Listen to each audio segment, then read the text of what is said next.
मौका है, वक्त है कि हम खुदा की आवाज़ को सुने। तमाम फेसबुक फैमिली मेम्बर और यूट्यूब फैमिली मेम्बर्स भी कलाम के लिए अपने आप को तैयार करें और बहुत गौर से खुदा की बातों को सुने और बरकत हासिल करें। खुदावंद आपको आज के कलाम के वसीला से बहुत ज़्यादा बरकत देने वाला है, तो खुदावंद आपको बहुत ज़्यादा बरकतें देगा। आज के कलाम को अपने कान तैयार करें, अपनी आँखें तैयार करें और अपने जहनों को, अपने दिलों को तैयार करें खुदा के कलाम के लिए। तो मैं दावत देता हूँ आपकी तालियों में पास्टर इमरान भट्टी को कि वो कलाम पेश करें। खुदा आप सबको बरकत दे और खुदावंद का नूर जो आपके चेहरे पर हमेशा जलवागर रहे। और मैं बहुत शुक्रगुजार हूँ आप सबका जो यहाँ पर मौजूद है और फेसबुक पर जो लाइव हमें देख रहे हैं उनका बहुत शुक्रगुजार हूँ। ख़ासतौर पर जो अभी तक हमें ज्वाइन किए हुए हैं बहन सभा खुदा की परस्तार हैं, खुदा ने उन्हें बहुत बरकत दिया। जोएल रंधावा साहब, पास्टर फैसल साहब, आप सबका बहुत शुक्रिया। आए बिला तखीर हम खुदा का कलाम सुनेंगे। मेरे साथ निकालिए यूहन्ना रसूल की मार्फत लिखी गई खुदावंद यीशु मसीह की अंजील, उसका 12वां बाब और उसकी 17वीं आयत से पढ़ूंगा आपके सामने। यूहन्ना गॉस्पेल जॉन चैप्टर 11 वर्स 17। बस उन लोगों ने गवाही दी जो उस वक्त उसके साथ थे जब उसने लाजर को कब्र से बाहर बुलाया और मुर्दों में से जलाया था। उसी सबब से लोग उसके इस्तकबाल को निकले कि उन्होंने सुना था कि उसने ये मौजज़ा दिखाया है। बस फरीसियों ने आपस में कहा, सोचो तो तुमसे कुछ नहीं बन पड़ता, देखो जहां उसका पैरो हो चला। खुदावंद का पाक कलाम पढ़ा, सुना, समझा और कबूल किया जाना हम सबों के लिए बाइस बरकत हो। खुदा का शुक्र हो। आज खुदा का कलाम खास तौर पर मसीही जो नौजवान बेटे और बेटियां हैं उनके लिए है, उनको जगाने के लिए है। मैं आपको बताना चाहता हूँ मसीहत को शुरू से अगर इब्तदाई कलीसियाओं से हम देखें तो मसीहत को बाहर से इतना ज्यादा नुकसान नहीं हुआ जितना अंदर के लोगों ने नुकसान पहुंचाया। अंदर के लोग नुकसान कैसे पहुंचाते हैं? जब लोग मुत्तफिक नहीं होते हैं, जब लोग खुदा के कलाम से नावाकिफ होते हैं, अनजान होते हैं। तो फिर हम शुरू से देखते हैं कि 5वीं सदी में गालिबन बिदअत जो है वो शुरू हो गई थी। जब यीशु मसीह पहली सदी में पैदा हुए तो 5वीं सदी में बिदअत ने सर उठाना शुरू कर दिया। वो क्यों उठाना शुरू कर दिया? क्योंकि अंदर के लोग जो थे, अंदर की इब्तदाई कलीसियाएं जो थी, उन्होंने मुतफिक नहीं होते थे। वो कलाम को सुनते तो थे लेकिन उस समझते नहीं थे, और जब समझते नहीं थे तो खुदा के कलाम को अपने तौर तरीके से लेकर एक नई बिदत को लेकर नई बिदत जन्म ले आती थी। तो ये हाल है आज भी। अगर इब्तदाई कलीसियाओं में देखें तो आज की कलीसियाओं में देखें तो मेरे ख्याल में कोई फर्क नजर नहीं आता है। आज भी 2 कादम, 3 कादम, 4 कादम एक प्लेटफॉर्म पर एक जगह पर खड़े होने को तैयार ही नहीं है, एक बात पर मुत्तफिक होने को तैयार ही नहीं है। हर एक ने अपना अपना फिरका, अपने अपने मिशन, अपने डोमिनेशन बना ली है कि मेरा फेथ ये है, मेरा ईमान ये है, मैं ये मानता हूँ, मैं ये मानता हूँ। ये सबसे बड़ी नुकसान की बात होती है कि आज भी खुदा के खादमीन जो है वो इकट्ठे होने के लिए, मुत्तफिक होने के लिए तैयार नहीं है। तो कलीसियाएं क्या करेंगी? लोग क्या करेंगे? लोग यही करेंगे जो आज नजर आ रहा है आपको सोशल मीडिया पर, मजहब की तब्दीली। जबरन लोग मजहब भी तब्दील करवा लेंगे। आज आप फेसबुक पर देखें, आप सोशल मीडिया पर देखें तो शोर मचा हुआ है कि जबरन मसीही बच्चियों को इस्लाम कबूल या दूसरा दीन जो है कबूल करवाया जा रहा है। वो क्यों करवाया जा रहा है? क्योंकि वो दीन की तालीम से नावाकिफ हैं, नासमझ हैं, और वो सोचते हैं कि हम करें क्या? हम कौन से डोमिनेशन के पीछे चले, कौन से मसीही फिरका के पीछे चले, किसकी बात के पीछे चले? जब वो इधर उधर देखती है तो उसे मसीहत एक बिखरी हुई नजर आती है, तो फिर उनके लिए चुनाव करना जो है मुश्किल हो जाता है। इब्तदाई कलीसिया में भी बहुत सारे लोग इसलिए मसीहत से निकल के बाहर चले गए बाहर और जो कौमों में मुंतकिल हो गए और कौमों में उन्होंने जो अपना रास्ता अपना लिया, चले गए वहां पर, क्योंकि वहां पर भी इब्तदाई कलीसियाओं में जो खादमीन थे, जो लोग थे, उनकी आपस में बहस बहुत ज्यादा होती थी, कलाम के ऊपर लेकर बहस बहुत ज्यादा होती थी। जब बहस होती थी तो जैसे एक ग्रोह बना ले, जैसे एक शराज भाई का यहाँ पे या पास्टर काज़म साहब का ग्रोह है, एक मेरा ग्रोह बन जाता है, तो एक दूसरे को हराने के लिए बाइबल से ही हवाला लिया जाता और एक दूसरे को हराते चित करने के लिए बगल गिरोते, आप बाजा तब तो नहीं, आप बगल का जो बाजा था वो बजाकर खुशी मनाते जी हमारा ग्रोह जो है वो जीत रहा है। तो तब भी मसीहत को बहुत नुकसान हुआ,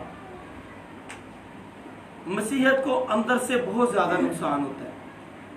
ये वक्त है इकट्ठे होने का, ये वक्त है कि अपनी अना को छोड़कर, अपने फिरकावारियत को छोड़कर, अपनी फिरकावारियत को हवा देने की बजाय एक जगह पर इकट्ठा होने की जरूरत है, यूनिटाइज होने की जरूरत है, इकट्ठे होने की जरूरत है, इकट्ठ होने की जरूरत है।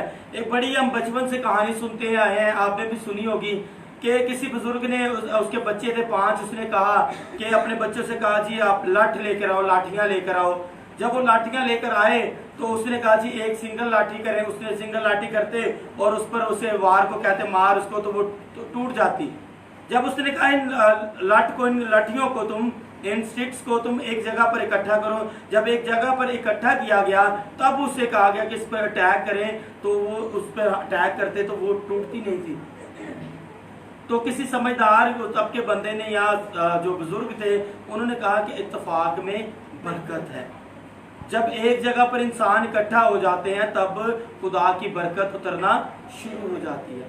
खुदा इत्तेफाक को पसंद करता है। अगर खुदा इत्तेफाक को पसंद ना करता तो खुदा कहता ना कि जहां पर 2 या 3 मेरे नाम से इकट्ठा होंगे वहां पर मैं मौजूद हूँ।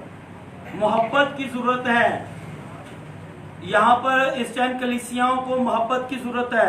इस टाइम चर्च लॉक हो चुके हैं, चर्चिस जो है वो बंद हो चुके हैं, कलीसियाएं रो रही हैं, करला रही हैं घरों में हमें चर्च में जाने का मौका दिया जाए, लेकिन हम फिर भी अपनी अना पर खड़े हैं जी। जो मेरे चर्च में आएगा वो किसी और चर्च में नहीं जाएगा, जो किसी और चर्च में जाएगा फिर मेरी मिनिस्ट्री का कोई ताल्लुक नहीं इससे होगा। आज हमने मसीह को बांट दिया हुआ है। तो यहाँ पर भी हमें नजर आता है कि इब्लीस काम करता नजर आता है। जब यीशु मसीह का शाहाना इस्तकबाल किया गया यरूशलेम में, तो बहुत सारे लोगों ने वहां पर गवाही दी कि ये वो यीशु है जिसने लाजर को हुक्म दिया कि कब्र में से बाहर निकला।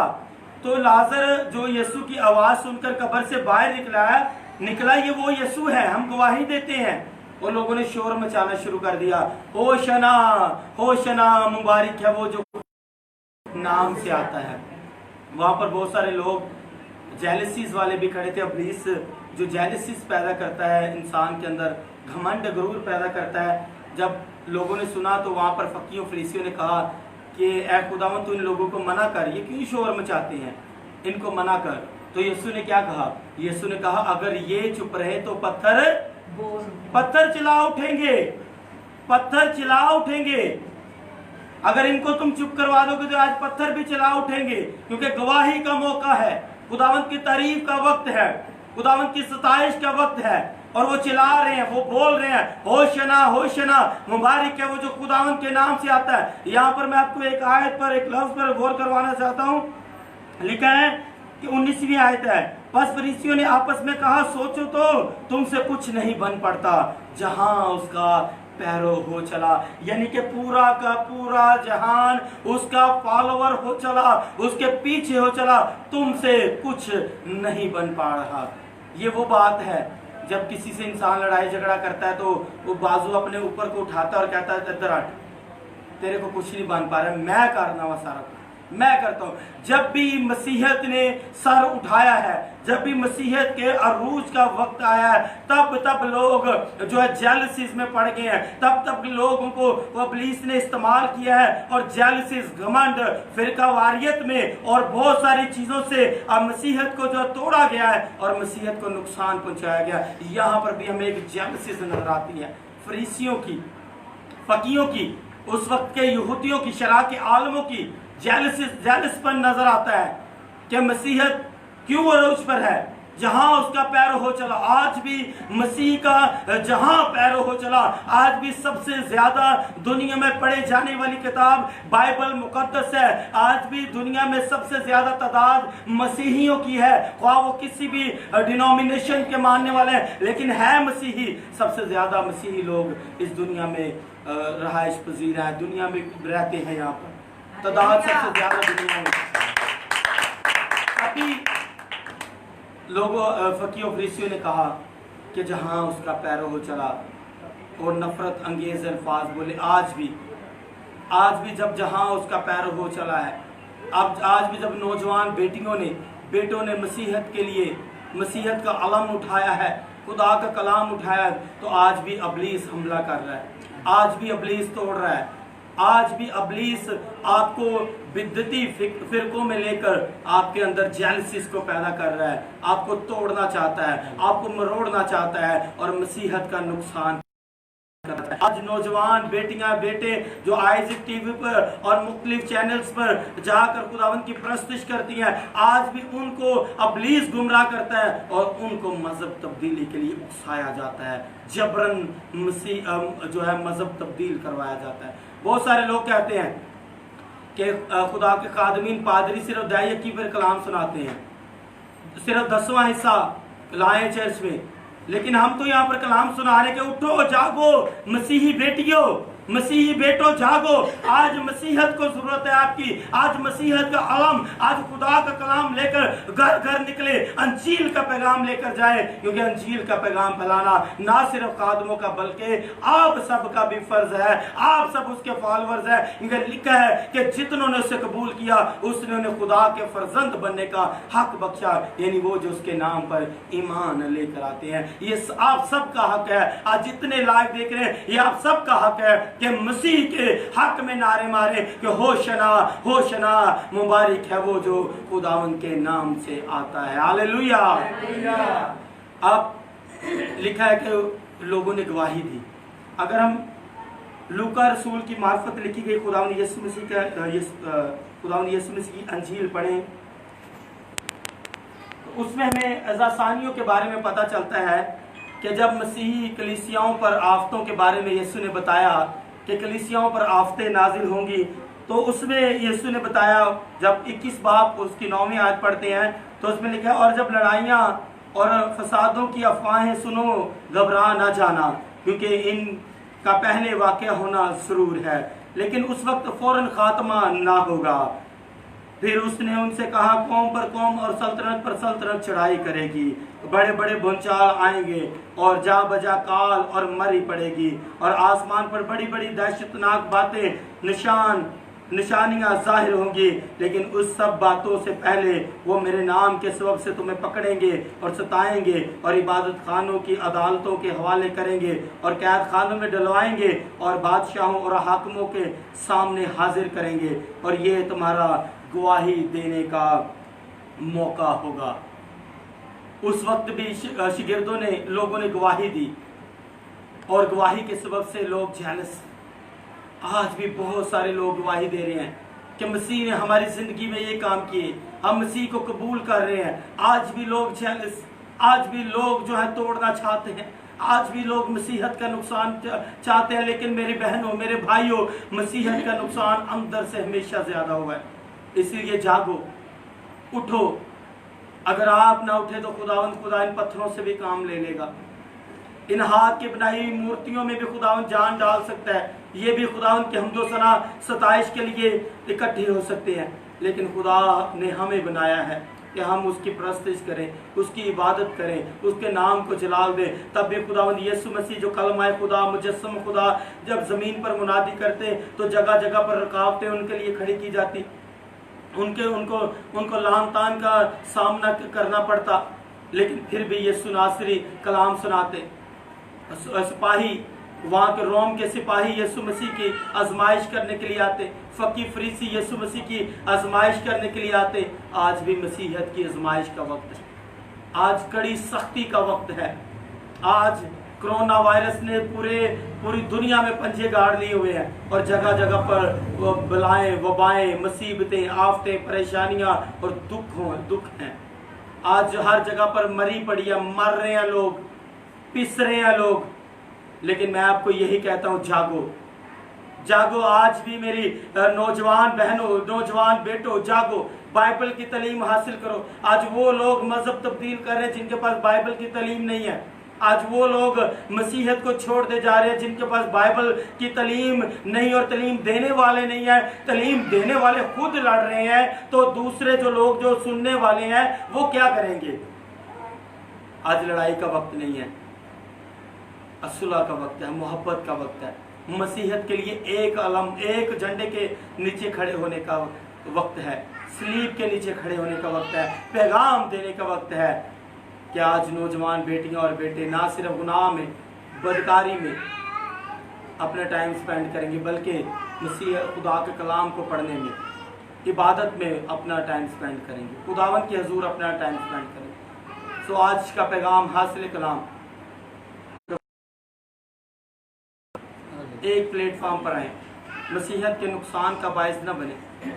अपने जो छोटे बहन भाई हैं जो ईमान में कमज़ोर हैं उनके लिए ठोकर का बायस न बने, क्योंकि जो छोटों के लिए ठोकर का बायस बनता है उनके लिए हुक्म है कि उनके गले में चक्की का पहाड़ बांधकर उनको गहरे समंदर में फेंक दिया जाए ताकि फिर ऊपर ना आए।